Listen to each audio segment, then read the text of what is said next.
तो अब बात करते हैं मोगा की। जी हां, मोगा में चंडीगढ़ जाने वाली सुखबीर बादल परिवार की कंपनी की बसों को सुरक्षा दी गई है और कल की घटना के बाद आज बसों के आगे पीछे पुलिस की गाड़ियां चल रही है। डवाली ट्रांसपोर्ट कंपनी की बसों को सुरक्षा दी गई है।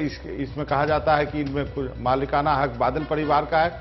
ये बसें चंडीगढ़ से अमृतसर के बीच चलती है। दोनों शहरों के बीच हर जिले की पुलिस को बसों की सुरक्षा देने के निर्देश दिए गए हैं। आमतौर पर ऐसी सुरक्षा दिल्ली लाहौर बस को ही मिलती है। 2 दिन पहले ही बादल परिवार की बस कंपनी ऑर्बिट के कर्मचारी ने एक बच्ची को छेड़छाड़ के बाद बस से फेंक दिया था, जिससे उसकी मौत हो गई। बस पर हमले की आशंका को देखते हुए ये सुरक्षा दी गई है।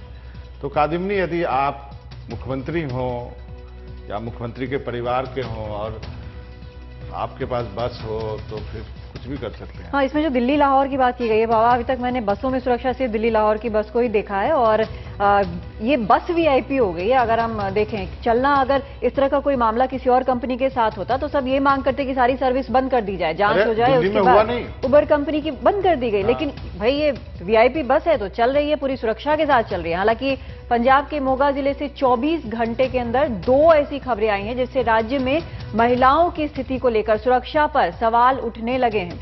बुधवार को बस में छेड़छाड़ का विरोध करने पर मां बेटी को चलती बस से फेंक दिया गया, जिसमें बेटी की 14 साल की बच्ची की मौत हो गई और गुरुवार को एक लड़की से गैंगरेप का मामला भी सामने आया। हालांकि पुलिस इस मामले को गलत बता रही है। यानी 2 मामले ऐसे हुए हैं जिसमें कई सवाल खड़े हो रहे हैं। एक तरफ बस को सुरक्षा दी जा रही है और दूसरी तरफ ये मामला है जिसमें अब पुलिस ही सवाल उठा रही है।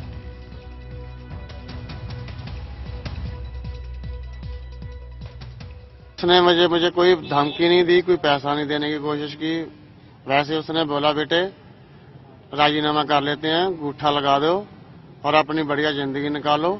मैं कहा ठीक है सर, मैं उसको जवाब नहीं दे सकता, ना ही आज तक मैंने उसको कभी जवाब दिया है। मैंने अंगूठा लगा दिया। क्या लिखा था ये मुझे नहीं पता। जो आप सुन रहे थे, जो गैंगरेप पीड़ित महिला, उनके पति का ये बयान था, लेकिन जिस तरह से बयान पुलिस का आ रहा है वो भी आपको सुनवा देते हैं कि वो क्या कह रहे हैं। इस पूरे मामले पर वो सवालिया निशान लगा रहे हैं। इधर ਦੀ न्यूज़ की है कि इन्होंने तो कुछ साइन करवा लिया। एब्सोल्युटली ऐसा कुछ नहीं है। इन्होंने तो साइन करवाया गया पोस्टमार्टम ਲਈ लड़की के फादर को। That is the only paper. अब सीधे आनंद पटेल के पास चलते हैं। आनंद, ये पूरा मामला क्या है? हम अपने दर्शकों को बताना चाहते हैं कि 2 मामले हुए हैं। एक तो बस से फेंक दिया छेड़खानी के बाद, लड़की मर गई, आई विटनेस जो है उसकी मां वो हॉस्पिटल में है। दूसरा ये मामला क्या है? क्या आरोप लगाने के बाद जो पीड़ित के पति हैं क्या वो पलट रहे हैं? क्या है ये मामला?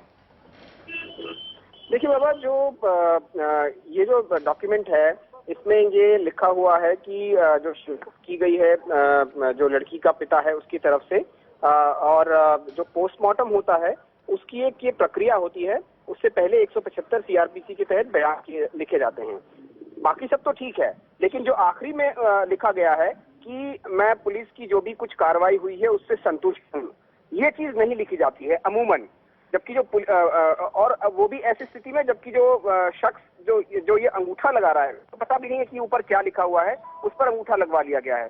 तो कहीं ना कहीं इससे शक और शुबा बढ़ता है कि क्या पुलिस अपने आप को सेफ करना चाहती है, सुरक्षित करना चाहती है कि कोई भी कार्रवाई, जो भी कार्रवाई की है उससे जो पीड़ित परिवार है वो संतुष्ट है, आगे उसको कोई दिक्कत ना हो, कोई उसकी कार्यशैली पे सवाल ना उठाए। तो कहीं ना कहीं ये लगता है कि पुलिस ने अपने आप को बचाने की कोशिश की है इसमें, तभी इस तरह का बयान जो है उसमें लिखा गया है।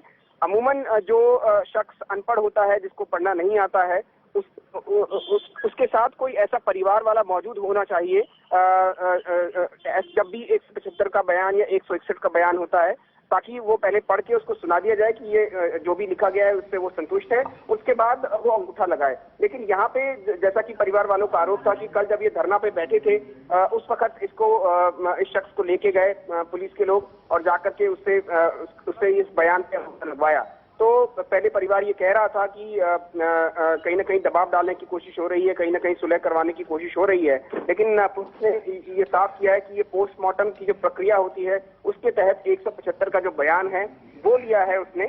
लेकिन उसमें भी इस तरह की बात ये सामने आ गई है जिसमें ये लिखा हुआ है कि जो भी कार्रवाई पुलिस ने की है उससे जी। जो पीड़ित पक्ष है वो संतुष्ट है। तो कहीं ना कहीं एक बार फिर से सवाल उठते हैं कि पुलिस की जो पूरी इस जांच प्रक्रिया में कि वो अपने आप को सुरक्षित करना चाहती है, ये दिखाते हुए कि जो भी कार्रवाई की गई है पीड़ित परिवार अभी तक उससे संतुष्ट है। जी।